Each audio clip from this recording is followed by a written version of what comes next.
News touch YouTube නාලිකාව දැන්ම subscribe කරන්න. සත්‍ය හා නිවැරදි පුවත් ඔබ අතටම. විෂ රසායනික යොදා පළතුරු ඉදවීම නතර කිරීම සම්බන්ධයෙන් නව නීති හඳුන්වා දීමට සැරසෙයි. විෂ රසායනික යොදා පළතුරු ඉදවීම නතර කිරීමට අවශ්‍ය නීතිමය ප්‍රතිපාදන හඳුන්වා දීමට කටයුතු කරන බව වෙළඳ, වාණිජ, ආහාර සුරක්ෂිතතා සහ සමූපකාර සංවර්ධන අමාත්‍යාංශය ප්‍රකාශ කළා.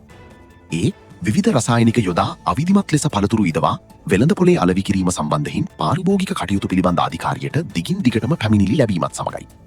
කෙසෙල්, අඹ සහ ගස්ලබු වලට මෙවැනි විෂ රසායනික ද්‍රව්‍ය යෙදීම සමාජයේ විශාල ගැටලුවක් වී ඇති බවයි එම අමාත්‍යාංශය සඳහන් කළේ. කරන්දෙනිය අපරාධ අංශයේ ස්ථානාධිපතිගේ වැඩතහනම්. විනය විරෝධී ක්‍රියාවන් සිදු කළ බවට චෝදනා එල්ල වී සිටි කරන්දෙනිය පොලිසියේ අපරාධ විමර්ශනාංශයේ ස්ථානාධිපතිවරයාගේ වැඩතහනම් කර ඇති බව පොලිසිය පවසනවා.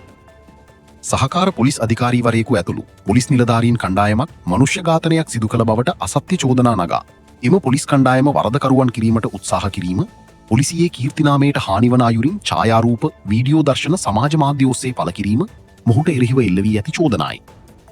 ගින්ගඟේ පාවිමින් තිබියදී ගොඩටගත් විරාජ් රශ්මිකද සිල්වා නමැති අයගේ මරණය ගාල්ල අපරාධ කොට්ටාසයේ වැඩබලන අධ්‍යක්ෂකවරයා ඇතුළු කණ්ඩායමක් සිදු කළ බවට හැඟවෙන පරිදි පොත්වල සටහන් තැබූ බවට මොහුට එරෙහිව චෝදනා එල්ලවනවා.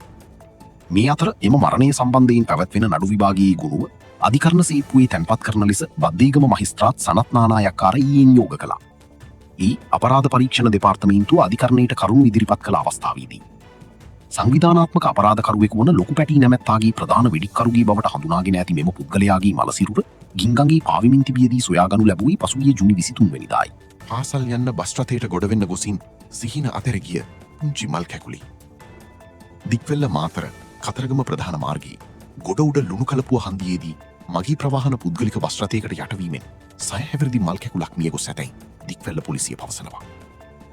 මෙලෙස මිය ගොස් ඇත්තේ දික්වැල්ල උතුර මහාවිද්‍යාලයේ පළමු වසරෙහි ඉගෙනුම ලබන ලුණු කලපුව ප්‍රදේශයේ පදිංචිව සිටි හක්මන කංකානන්ගේ චනුදී සේනාරායයි. අද දවස 21 උදෑසන මේ මල් කැකුල සිය මව සහ පෙරපාසල් යන සොහොයුරා සමග දික්වැල්ල නගරයට යාම සඳහා මාතර මිද්දෙනිය බස් රථයට ගොඩවීමට ගිය අවස්ථාවේදී මෙම අනතුර සිදුව ඇතැයි අප වාර්තාකරු සඳහන් කරනවා. සිද්ධිය පිළිබඳව ඇගේ මව ප්‍රකාශ කරන පරිදි තමන් සිය පුතු සමග පළමුව බස් රථයට ගොඩ වී ඇති අතර දියණිය බස් රථයට ගොඩවිද්දීම බස් රථය ඉදිරියට ධාවනය කර ඇතැයි සඳහන්. අනතුර සිදුවීමත් සමග රියදුරු බස් රථය අතහැර පලා ගොස් තිබුණා.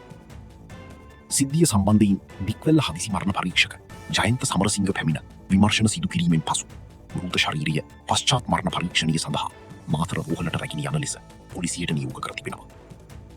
සිද්ධිය සම්බන්ධයෙන් දික්වැල්ල පොලිසිය වැඩිදුර පරීක්ෂණ පවත්වනවා. කුකුලෙක් නිසා පියා රෝහලට යවූ පුතාට මාංචු. සුරතලයට ඇති කළ කුකුලා මස්කර ව්‍යාංජනයක් ලෙස සකස් කිරීම නිසා කෝපයට පත්ව තම පියාට යකඩ බටයකින් පහර දී තුවාල සිදු කළයි. ලිදුල පොලිසිය අත්අඩංගුවට ගත් තරුණී ලබන අගෝස්තු 9 වෙනිදා දක්වා රක්ෂිත බන්ධනාගාරගත කිරීමට නුවරඑළිය මහේස්ත්‍රාත් බුද්ධිකා හර්ෂණී ධර්මදාස නියෝග කළා. මෙලෙස රක්ෂිත බන්ධනාගාරගත කරනු ලැබුවේ ලිදුල මව්සෑකලේ වතුයායේ උඩ කොටසේ පදිංචි 32 හැවිරිදි දෙදරුපියෙක්. සැකකරු නිවසේ සුරතලයට ඇති කළ කුකුලා ඔහුගේ 65 හැවිරිදි පියා විසින් දිවා ආහාරය සඳහා මස්කර සකස් කර ඇති බවත් ඊට කෝපවූ සැකකාර පුතා නිවසේ තිබූ යකඩ බටයකින් පියාගේ හිසට පහර දී ඇති බවත් පොලිසිය අධිකරණයට දැනුම් දුන්නා.